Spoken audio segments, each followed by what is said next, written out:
The world must prepare for a potential coronavirus pandemic. That's the warning from the head of the World Health Organization. You can feel the impact of the fears about the coronavirus. Japanese authorities now say there are around 150 reported cases elsewhere. Like this could be a global epidemic.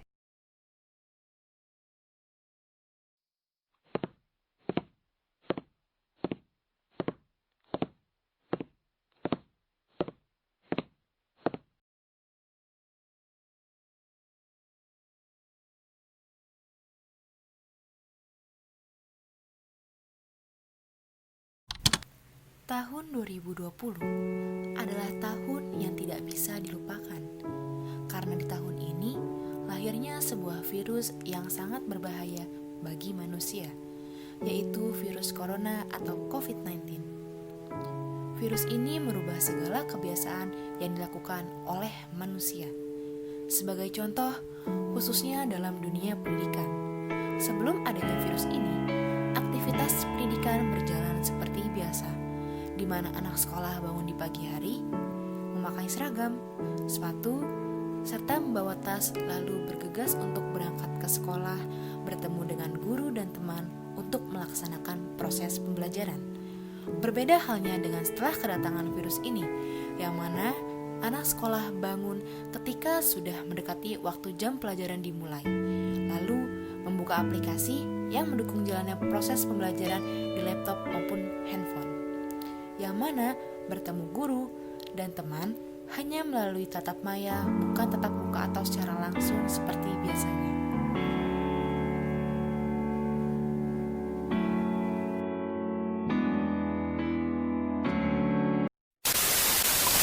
Perkenalkan, saya Sekar Ayu Cahyani.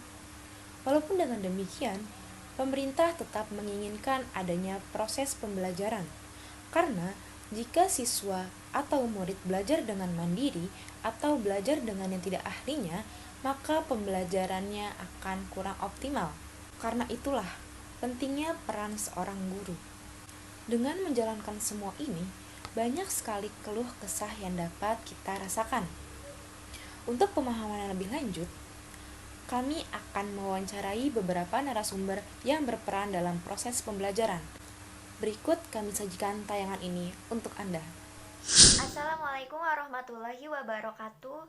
Saya Dipta Afrilia Putri dengan NIM 2003093. Di sini saya akan mewawancarai beberapa peserta didik yang terdampak dari virus corona yang mengharuskan mereka melaksanakan pembelajaran jarak jauh atau PJJ di rumah dan mengetahui peran serta pentingnya guru bagi mereka. Halo, nama saya Khaila Ida Oktavia, kelas 3. Hai, nama aku Kinan Sayesti, kelas 2. Halo, nama saya Naila Rafidaryani, kelas 1 SMA. Halo, nama saya Anggita Alicia Pratitis, kelas 3 SMP. Lebih suka belajar online atau offline sih? Offline. Rindu nggak belajar bareng ibu bapak guru di kelas? Rindu. Suasananya beda. Belajar sendiri sama belajar sama teman-teman. Menurut kalian guru itu penting nggak sih?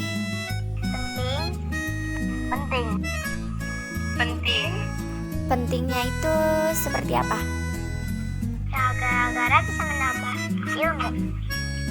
Terus, biar bisa lebih tahu tentang pelajaran, biar menambah ilmu. Karena guru tuh bisa membimbing, mengajar, ya, mengarahkan kita ke yang lebih benar. Ya.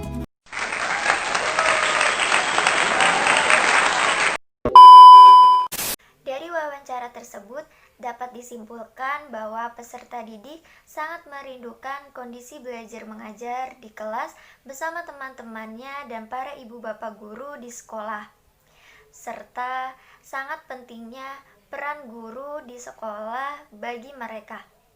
Sekian, Wassalamualaikum warahmatullahi wabarakatuh.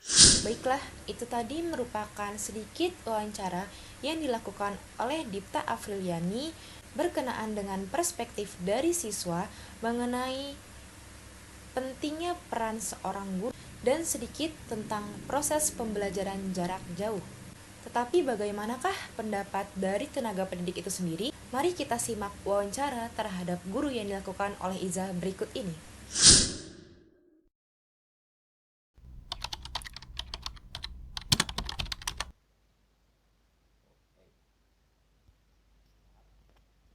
Tes, halo. Halo teman-teman. Nah, tadi kan kita sudah nih mendengar cerita dari para siswa tadi, siswa SD lah, siswa SMA lah, tentang ya masalah pendidikan yang sedang kita alami saat ini gitu di masa pandemi COVID-19 ini oleh saudari Dipta tadi sudah jelaskan. Terima kasih Dipta. Nah, tapi teman-teman, rasanya kurang afdol nih. Rasanya jika kita ini hanya membicarakan isu pendidikan ini hanya dari satu sisi saja, yaitu dari siswanya saja. Oleh karena itu teman-teman, di sini bersama saya Iza Fadanur Fauzan. Di sini saya akan menunjukkan kepada Anda sisi lain dari isu tersebut, yaitu dari sisi tenaga pendidiknya itu sendiri. Oleh karena itu saya sudah melakukan wawancara dengan salah satu tenaga pendidik di sekolah dasar. Saya sudah menyiapkan videonya, mari kita tonton. Baiklah teman-teman, sekarang kita sudah bersama dengan Pak Topek Kospara sebagai tenaga pendidik di sekolah dasar di mana Pak? SDN Cijakana 2, Kecamatan Bojongsoang, Kabupaten Bandung. Oh, di Cijakana ya Pak? Ya. Sudah berapa lama kira-kira Bapak sudah berprofesi sebagai guru SD? Ya, sekitar 21 tahunan ya. Pertama kali diangkat pada tahun 1999. Baiklah teman-teman, Pak, di sini kami dari kelompok 8 dari mata kuliah Landasan Pendidikan kelas 1D dari kampus UPI Cibiru. Dan di sini kami ingin mengetahui pendapat Bapak mengenai isu terkait masalah pandemi ini, Pak. Nah, karena kan banyak faktor yang terkena dari pandemi ini, kami ingin tahu faktor dari pendidikan ini bagaimana Bapak pendapatnya. Oleh karena itu, kami sudah menyiapkan 5 pertanyaan yang bisa Bapak jawab menurut pandangan Bapak. Ada pertanyaan pertama. Kalau menurut pribadi Bapak, apa yang dilakukan oleh pemerintah itu sudah tepat. Karena pemerintah itu akan paling merasakan dampak dari efek COVID-19 ini adalah masyarakat secara masif. Jadi mereka akan ketularan secara luar biasa. Ini aja pertama kali berkembang, kebetulan saya baca di koran gitu ya, koran internet, di Cina aja hanya dalam beberapa hari sampai ribuan orang ketularan COVID-19 ini. Nah, apa yang dilakukan oleh pemerintah adalah mengurangi dampak buruk dari penularan ini. Nah, sekolah itu kan mengumpulkan orang. Jadi banyaknya orang berkumpul, berkerumun, bergerombol gitu. Nah, itu kan kita nggak pernah tahu siapa nanti yang membawa penyakit itu ya, yang menularkan atau yang tertular, sehingga apapun yang dilakukan pemerintah untuk mencegah terjadinya penularan secara besar-besaran atau secara masif ini sudah tepat. Sekarang kita lanjut ke pertanyaan yang kedua. Ya. Nah, mungkin awal-awalnya tidak akan kami rasakan nggak ada kendala karena awal perubahan pembelajaran dari tatap muka ke PJJ itu awalnya hanya 2 minggu. Nah, ternyata setelah 2 minggu itu ada perpanjangan waktu oleh berdasarkan surat edaran dari Kepala Dinas Pendidikan Kabupaten Bandung bahwa PJJ ini diperpanjang terus. Nah, awalnya itu nggak ada kendala karena kita ada komunikasi antara kami guru dengan orang tuanya melalui grup WA gitu ya. Nah, rutinitas yang biasanya kami lakukan adalah guru itu kan mempersiapkan pembelajaran dari rumah, terus mengajarkannya ketika tatap muka, dan ketika kami selesai tatap muka ya kami melakukan evaluasi pembelajaran. Selesailah begitu, terus kami merencanakan untuk besoknya lagi. Nah, setelah adanya pembelajaran melalui pembelajaran jarak jauh ini terjadi perubahan. Ya, asalnya kami seperti itu, jadi berubah. Kami harus mempersiapkannya, aplikasinya, mempersiapkan materinya, pembelajaran. RPP-nya juga sudah berubah, perencanaan pembelajarannya. Terus ketika kami misalkan lagi pembelajaran melalui WA itu langsung, kan nggak bisa semua siswa bertanya, nggak seperti waktu tatap muka kita bisa. Mereka terkendala dengan itu salah satunya adalah ketidakmampuan memiliki HP Android. Selama ini hanya beberapa orang yang punya gitu ya. Dan kendala yang paling utama itu, yang pertama itu adalah alat komunikasi. Yang kedua adalah masalah kuota internet.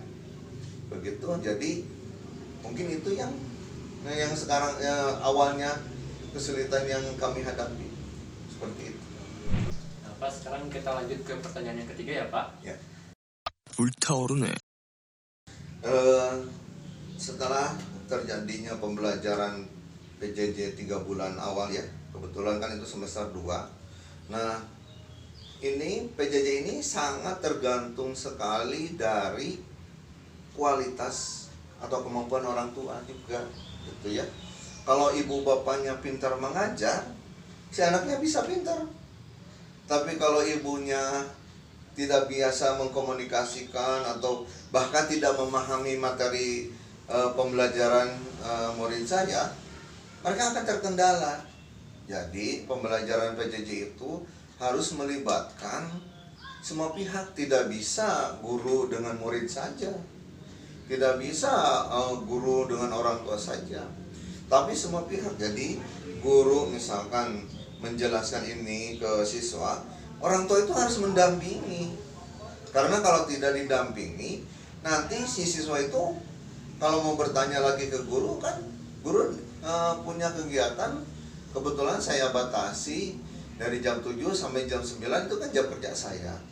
Nah, setelah itu saya menunggu feedback atau dalam bentuk dalam bentuk pemberian tugas, siswa menyelesaikan tugasnya kepada saya, sehingga sampai di mana materi yang ditangkap oleh siswa. Nah, ini perlu kejujuran, bukan hanya masalah angka atau nilai saja.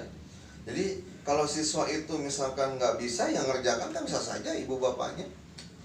Nah, oleh karena itu jadi banyak kendala juga. Jadi kalau misalkan orang tuanya itu memahami materi yang kami ajarkan, otomatis kalau ada anak yang tidak paham, dia menjelaskan ke anaknya seperti apa yang kita jelaskan. Nah, yang jadi masalah itu kalau ibu bapaknya itu tidak paham materi kami, jadi siswanya itu bisa aja misalkan nilai tugasnya tuh beres, tapi apa yang mengerjakan itu siswa atau ibu bapaknya gitu. Nah, ini perlu kejujuran. Makanya ketika saya kuliah dulu di UPI ya, di UPI dulu gitu, bahwa ke depan itu yang bisa guru itu akan ketinggalan kalau kita nggak belajar memahami ilmu tentang teknologi mengenai internet misalnya gitu ya. Siswa itu bisa belajar lewat internet, tapi ada satu hal, yaitu pembelajaran yang harus itu, yaitu karakter. Jadi karakter itu tidak bisa. Cenderung kita mau mengukur anak itu jujur, ya gurunya harus berhadapan begini kan. Misalkan anak itu berkata bohong, kan kita nggak tahu misalnya apa yang dilaporkan ke kita itu benar hasil karya dia atau tidak. Itu banyak salah satu kendala di situ. Makanya menurut saya harus segera pembelajaran tatap muka, karena Disitulah pentingnya guru gitu ya. Kalau hanya menyebarkan informasi, anak itu gampang gitu ya. Mungkin itu saja. Nah, baiklah, kita sekarang lanjut ke pertanyaan selanjutnya, yang keempat. Selama ini kami sudah mencoba menggunakan pendekatan daring dan luring ya. Sekolah kami pernah mencoba melalui luring dengan mengelompokkan beberapa siswa yang datang ke sekolah, yang lain di rumah gitu ya. Jadi pendekatan luring dan daring atau kombinasi. Dan pendekatan daring juga harus ditingkatkan, nggak bisa hanya dari WA saja atau sinkron saja langsung dan asinkron gitu ya. Jadi seperti pembuatan video gitu ya, kan itu asinkron, bisa saja anak itu misalkan guru mengajarkannya pagi, si anak itu menontonnya videonya malam gitu ya. Nah, seperti itu namanya daring asinkron. Dan kalau daring sinkron ya menggunakan Webex atau Classroom, Google Classroom seperti itu. Jadi kalau menurut saya untuk meningkatkan efektivitas pembelajaran itu kita menggunakan kombinasi luring dan daring, serta daringnya itu menggunakan multi platform. Jadi kita nggak bisa menuntut anak itu sinkron saja, karena apa? Mungkin HP-nya dipakai sama ibunya, sama kakaknya. Nah kalau misalkan asinkron kan bisa nanti diganti, misalkan si A itu misalkan mamanya berangkatnya pagi jam 7, pulangnya jam 5 sore, dia bisa belajar sampai jam 6 sore. Dan memang seperti itu tugasnya itu. Anak-anak itu baru memberikan feedback kepada kami itu ya sekitar sampai jam setengah 12 malam, sampai jam 12 malam, bahkan ada yang pagi itu. Jadi besoknya seperti itu. Jadi banyak sekali kendala dan tantangan dalam PJJ ini. Dan yang paling utama adalah jangan hanya menuntut guru memiliki kemampuan menguasai aplikasi. Orang tua juga harus mau belajar aplikasi, dan siswa juga harus belajar, karena kita kan komunikasi gitu ya, interaktif gitu ya. Jadi tidak hanya guru mendoktrin aja, tapi orang tua juga memberikan balikan atau feedback sampai di mana anak ini misalkan belajarnya. Terus apabila ada tidak yang mengerti kan harus ada pertanyaannya ke guru. Mungkin itu sih. Untuk pertanyaan terakhir mungkin ya Pak. Ini yang paling utama kita harus siapkan adalah, pertama kita sebagai guru itu harus lifelong education, jadi belajar seumur hidup. Demikian juga siswa, orang tua juga sama. Hanya saja guru itu memiliki misi yang berat gitu ya, mencerdaskan kehidupan bangsa. Oleh karena itu dia itu harus langkah atau 2 langkah lebih maju dalam mengantisipasi perkembangan zaman ini. Sebagai contoh adanya PJJ, guru itu harus dituntut untuk menguasai berbagai macam teknologi informatika, macam komunikasi komputer, macam begitu. Oleh karena itu guru harus menguasai model-model pembelajaran atau teknik pembelajaran yang menggunakan multiplatform. Kalau guru tidak mempersiapkan diri untuk jadi menguasai multiplatform, dia akan gagal dalam mengajar dan akan ditinggalkan muridnya. Sekarang itu informasi didapat dari berbagai macam moda, dari internet aja banyak sekali gitu ya. Tapi yang paling utama adalah guru itu adalah memiliki nilai-nilai karakter, kejujuran, disiplin, cinta, dan kasih sayang. Nah itu harus dikuasai oleh guru. Kalau guru-guru hanya menguasai teknologi saja, sementara dia tidak bisa menitipkan karakter dalam pembelajaran atau penguasaan teknologi itu, kita akan menciptakan robot saja begitu. Nah sekarang anak didik, pesannya ya anak didik juga harus mempersiapkan diri. Belajar itu tidak hanya membaca dari buku saja. Ke depan mungkin dia sudah tidak memerlukan kertas, dia mungkin hanya membawa tab atau HP, dia baca melalui HP. dan informasi, dan guru itu menjelaskan cuma bawa HP juga gitu ya, bawa tab juga ke depan itu. Bahkan mungkin murid SD-nya di sini lokalnya, muridnya ada di mana gitu. Ke depan itu akan seperti itu. Karena itu tuntutan zaman, dan di situ adalah tetap saja nilai jual itu adalah kemampuan guru, skill guru, kemampuan guru, dan pokoknya sistemik pembelajaran sistem pendidikan misalkan sekolah itu akan dituntut untuk lebih efektif, efisien dengan macam PJJ. Terus orang tua juga demikian, harus ditingkatkan. Orang tua itu tidak hanya melalui WA saja komunikasi, sekarang pembelajaran juga harus mempersiapkan diri bahwa multi platform itu bukan hanya untuk guru, siswa, tapi juga orang tua, sehingga pesan yang ingin disampaikan oleh guru itu terhadap siswa tercapai gitu, sesuai dengan visi misi sekolah dan visi misi pendidikan di Indonesia ya. Jadi ke depan itu kita harus mempersiapkan diri lebih meningkatkan pengenalan terhadap teknologi informasi seperti itu. Ya, mungkin itu saja. Terima kasih.